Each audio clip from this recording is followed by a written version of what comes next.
This, what's about to happen, the set I'm about to walk into, is a super spoiler. Let's go. You don't think much of synthetics, do you? Holy crap. Oh, man. So, at the end of Prometheus, David, the android, takes off in the Dreadnought. So, on the planet that Covenant takes place on, this is David's home. This is his lab. This is where clearly he is analyzing the life forms. This is far out. This is an incredibly deep dive into a character, this set. This is where David is analyzing the flora and fauna of the planet he's living on. Everything in here has been chosen to tell part of that story. And it's completely immersive. It's 360 degrees. So when David's in here, everything that you could see in camera is part of David's personality. Clearly, the volume of it is speaking to the length of time he's been there.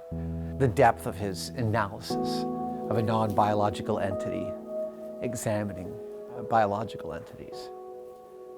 It's really quite amazing.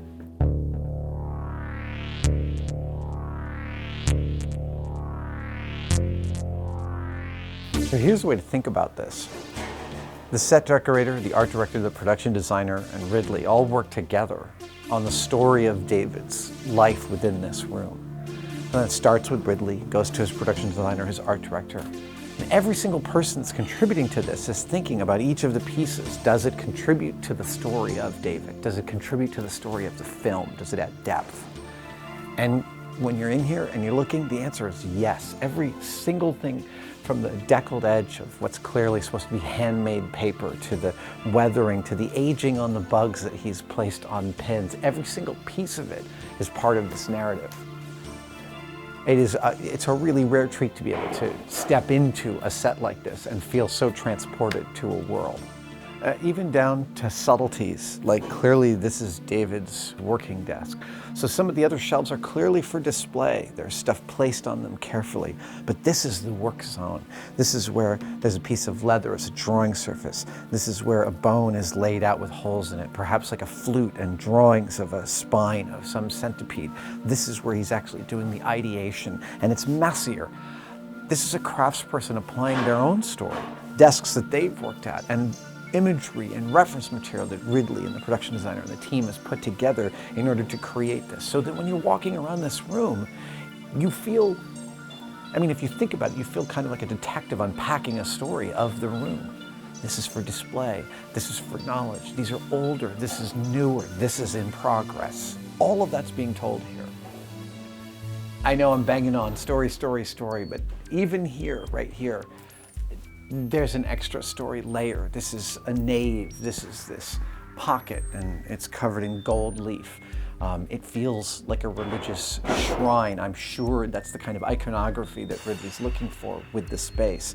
You've got the bowl that holds water. You've got the slab here. Again, I don't know how this fits into the plot, but I can tell that the religious overtones are completely on purpose.